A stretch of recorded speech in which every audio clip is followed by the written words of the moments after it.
Radha Vallabh Shri Harivansh. Welcome back to my channel. मेरी श्री जी, तो स्वागत है आप सबका एक छोटे से मिनी ब्लॉग में। ज़्यादा बड़ा नहीं है, छोटा सा ही है, तो प्लीज़ पूरा ब्लॉग देखिएगा। आज मैं आपको इस ब्लॉग के थ्रू ये बताऊंगी कि आज का जो सबसे इम्पोर्टेंट फलाहार है वो क्या है, और आज किताब में भी जो लिखा है आप लोगों ने अगर पढ़ा हो तो सबसे इम्पोर्टेंट क्या है, और मैंने फलाहार की थाली कैसे तैयार की, क्या बनाया, और ये सब मैं आपको इस छोटे से ब्लॉग में बताऊंगी। तो बने रहिए पूरे ब्लॉग में, ज़्यादा बड़ा नहीं है, देख के जाइएगा। और ये देखो, सबसे पहले मैं पीसूँगी कूटू। अब बहुत कम लोग हैं जो कूटू को जानते होंगे कि भाई कूटू क्या होता है।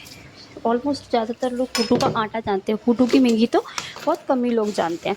तो मैं पीसूँगी कूटू की मिंगी, क्योंकि कूटू की मिंगी जो होती है वो हर जगह नहीं मिलती है। हमारे यहाँ तो, हमारे जो मायका है मेरा बदायूं में, वहाँ नहीं मिलती है, और यहाँ से मंगवाते हैं। जब मेरा भाई, मैं आपको बताती हूँ कि कूटू की मिंगी के बारे में उन लोगों को कैसे पता चला। जब मेरा भाई आया था ना, यहाँ पे नवरात्रि चल रहे थे, तो उस टाइम मैंने कूटू की पकौड़ी बनाई थी।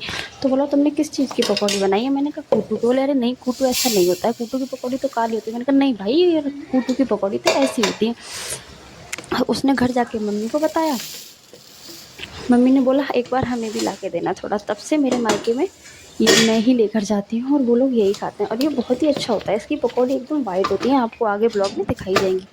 मैं पीस लूँगी फटाफट से कूटू की मैगी मिक्सी से, क्योंकि इसको एकदम फाइन पीसा जाता है, एकदम पतला आटा जैसा बनाया जाता है। जैसे मार्केट में मिलता है ना, ऐसा बनाया जाता है। मार्केट में जो मिलता है उसकी पकौड़ियाँ काली काली होती हैं, मैंने देखा है।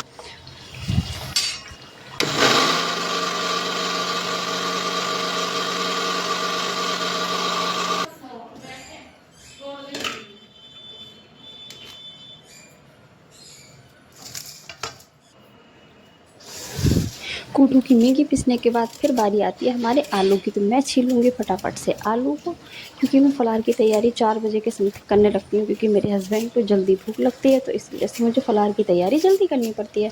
तो मैंने छील लिया, मैं छीलूँगी फटाफट से आलू। आलू, खीरे का रायता, मतलब आप देखिएगा पूरा ब्लॉग बहुत ही अच्छा है, छोटा सा ही है, इंटरेस्टिंग है। और आलू छीलने के बाद खीरे का रायता।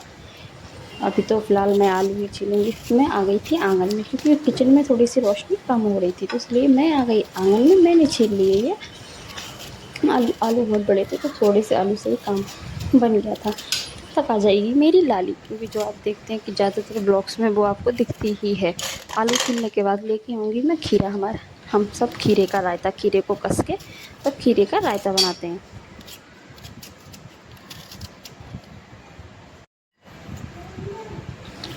ये रहा खीरा, मैं खीरे को कस लूँगी। और जो सामने आप देख रहे हैं ना, ये मेरी मदर इन लॉ का रूम है, और ये जो विंडो है ये हमारी किचन की है।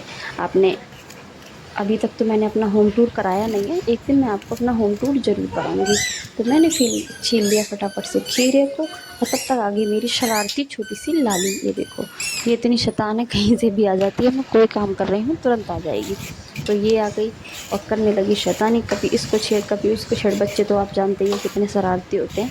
तो आके मेरे पास बैठ गई, फिर भी मैंने उसको बहलाने की बहुत कोशिश की, मम्मी ने भी उसको बाहर ले जाने की बहुत कोशिश की, लेकिन वो है कि मानने को तैयार ही नहीं है। ये रही मेरी मदर इन लॉ, जो कि पानी लेके आई थी, कह रही थी चल तुझे बाहर लेकर चलती हूँ, लेकिन फिर भी वो नहीं मानी, मेरे साथ लगी रही, कुछ ना कुछ करती रही। तो मैंने छील के दे दिया उसको खीरा, और अब मैं कसूँगी खीरे को, क्योंकि मेरे हस्बैंड को खीरे का रायता बहुत पसंद है। क्योंकि कुछ लोग दही से भी पकौड़ियाँ खा लेते हैं, मेरे हस्बैंड नहीं खाते, उनको वो खाने के मामले में बहुत ही ज़्यादा वो है, बहुत ही ज़्यादा पजेसिव है, उनको खाना बहुत अच्छा चाहिए होता है। मैं फटाफट से कस लूँगी खीरे को, और वो देखो, आप देखो उसकी शरारत, मैं कसती हूँ खीरा। अम्मा कहीं बेटा बाहर, आलू फेंको नहीं, जाओ अम्मा कहीं बाहर जाना जरा।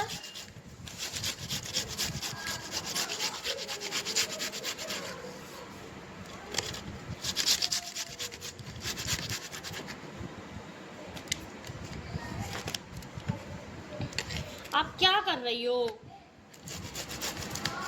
पापा आ गए गेट पे, गेट खोल के आओ। पापा आ गए, पापा आ गए, पापा जाना, पापा आ गए गेट पे, जाओ गेट खोल के आओ।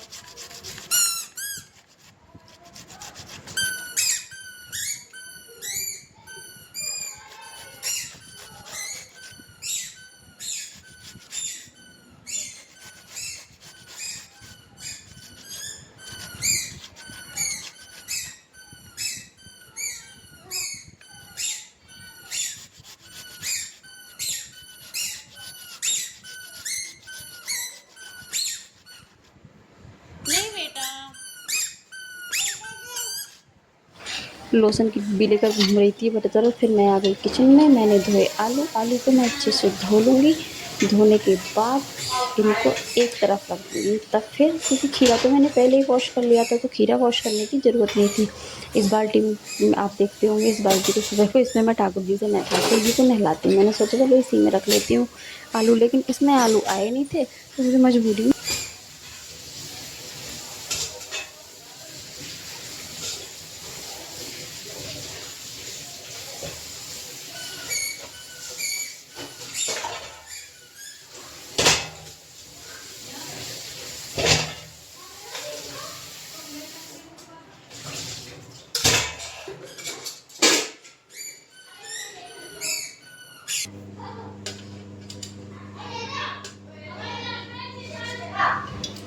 मैं ना उतारूँगी इस दही की मलाई। मेरे हस्बैंड दही पे अगर मलाई हो तो बिल्कुल छूएंगे भी नहीं। उनको ना दूध पे मलाई पसंद है, ना दही पे मलाई पसंद है। वो खाने के मामले में बहुत ऐसे। तो मैंने मलाई को अच्छे से उतार लिया और दही को लिया फ़ैट, क्योंकि जब हम फ़ैट के रायता बनाते हैं ना तो बहुत ही अच्छा बनता है। तो मैं दही को फटाफट से फ़ैट लूँगी और उस पहले तो उसकी सारी मलाई उतार लूँगी। और आप देख रहे होंगे शोर बहुत हो रहा था, क्योंकि ये कॉलोनी में बच्चे, शाम का टाइम होता है, बच्चे खेल रहे होते हैं, तो शोर बहुत ज़्यादा हो रहा था। इस वजह से आपको आवाज़ भी ठीक से सुनाई देगी, पता नहीं, लेकिन हाँ, बच्चे जब भी।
कैसा रिफाइंड?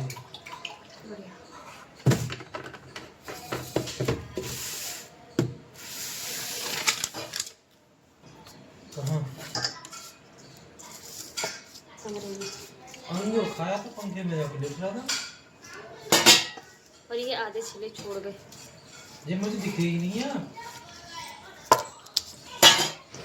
और मेरे हस्बैंड कर रहे थे फ्रूट्स कट और बोल रहे थे वीडियो बंद कर दो। मैंने बोला वीडियो थोड़ी सी बंद जाने दो, उनको वीडियो से पता नहीं क्या ही दिक्कत है। और वो कट कर रहे थे फ्रूट्स, क्योंकि सलाद में फ्रूट्स तो ज़रूरी होने चाहिए। तो वो फ्रूट्स कट कर रहे थे। मैंने तब तक आटे को घोला, आटे में काटे आलू और तेल को गर्म होने के लिए छोड़ दिया, क्योंकि जब गर्म तेल होता है।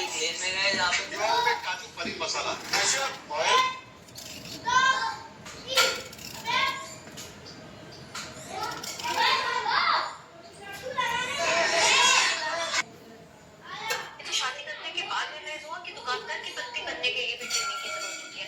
बट थैंक गॉड मेरे मायके वाले भी दुकानदार थे, तो कई चीजों का तो मुझे पहले से ही पता था। जैसे अभी आया का मतलब होता है कम से कम आधे से 1 घंटा। अगर पति बोले 5 मिनट में कॉन्टेक्ट, ये मुझे दिखा रहे थे कुछ वीडियो, कि आप पहले वीडियो की आवाज़ बंद करो, फिर मैं आपको कोई वीडियो दिखाऊंगा। एक हंसी की वीडियो थी, तो मैंने देखी वो वीडियो। और वीडियो के बाद बोले रात तुम ब्लॉग बनाना बंद करो। मैंने कहा ब्लॉग में बंद करनी, फिर भी मैंने वीडियो देख ही ली। लड़ाई होने के बाद मैंने कुछ स्किल किया। हाँ, बंद कर ले वीडियो चल रही है। एक छोटी सी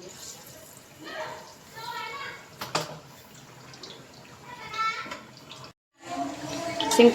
ये रही हमारी कढ़ाई और पकौड़ी हो रही है फ्राई। तो आ जाइए आप लोग फलार करने। ये रही थाली और मेरे हस्बैंड आधी थाली लगा के फलार की चले जाएंगे, बोलेंगे आधा तो खुद कर लो, लेकिन फिर भी कर ही देंगे। ये आ गए, ये रायते को अच्छे से फेंट के भोग का खाना थाली में लगाएंगे। फिर आप देख लें। ये रहे कह रहे थे वीडियो बंद कर दो, मैंने बोले कि दिखाओ मुझे ब्लॉग बन रहा है। फिर उसके बाद ये देखो वीडियो में मुझे परेशान करने के लिए कह रहे थे देखो बर्तन कितने गंदे हैं, ताकि मैं ब्लॉग बंद कर दूँ। फिर भी मैंने इशारे में उनको मना कर ही दिया था। वीडियो और देखो चिल्ला के बोलेंगे वीडियो बंद करो, लेकिन मैं फिर भी म्यूट कर देती हूँ। पर मैं भाई कुछ भी हो जाए पर ब्लॉग तो बनना चाहिए। और आज का सबसे इम्पोर्टेंट भोग था ये चिरौंजी। और आज तो आपने किताब में भी उसमें पढ़ा होगा जिसमें लिखा था कि भाई चिरौंजी का भोग बहुत ज़रूरी है। तो ये मैंने तैयार करी थाली, ये रही। अब आप सोचेंगे 2 थाली, तो एक है बड़े कान्हा जी की और एक है मंदिर की। बड़े कान्हा जी छोटे कान्हा जी राधा रानी एक ही थाली में खाते हैं, तो मैंने सजाई हुई है थाली। ये रही हमारे आज के दुध की थाली। सबसे स्पेशल भोग चिरौंजी और किशमिश, खीरे का रायता, फ्रूट्स और पकौड़ी। और आप मुझे कमेंट सेक्शन में बताइए कि आपने अपने घर पे जो भोग का प्रसाद था वो कैसे बनाया था। क्या आपने भी सबसे इम्पोर्टेंट भोग में चिरौंजी रखी थी? तो चलो चलते हैं कन्नू को थाली देने। चलो चलते हैं। ये है हमारे कन्नू। मैं कन्नू की माला उतारूंगी क्योंकि भाई जितना हैवी मेकअप हो तो कोई कैसे खा सकता है। मैंने लाली की और कन्नू की बढ़ाई माला बढ़ाने के बाद हम खिलाएंगे उनको खाना। तो ये रहा, चलो मैंने सजा दी उनकी थाली। ये रही उनकी थाली। जोर से बोलो राधा वल्लभ श्री हरिवंश। और कमेंट सेक्शन में बताइए कि आपको मेरा ये छोटा सा ब्लॉग और इनका ये प्यारा सा श्रृंगार तो आपने पहले भी बता दिया। ये छोटा सा ब्लॉग आपको कैसा लगा? अगर आपने मेरे चैनल को सब्सक्राइब नहीं किया है तो प्लीज़ मेरे चैनल को सब्सक्राइब कर दें, बेल आइकन को क्लिक कर दें, तो आपको आने वाली ब्लॉग की नोटिफिकेशन पहले से पहुंच जाए। Bye bye.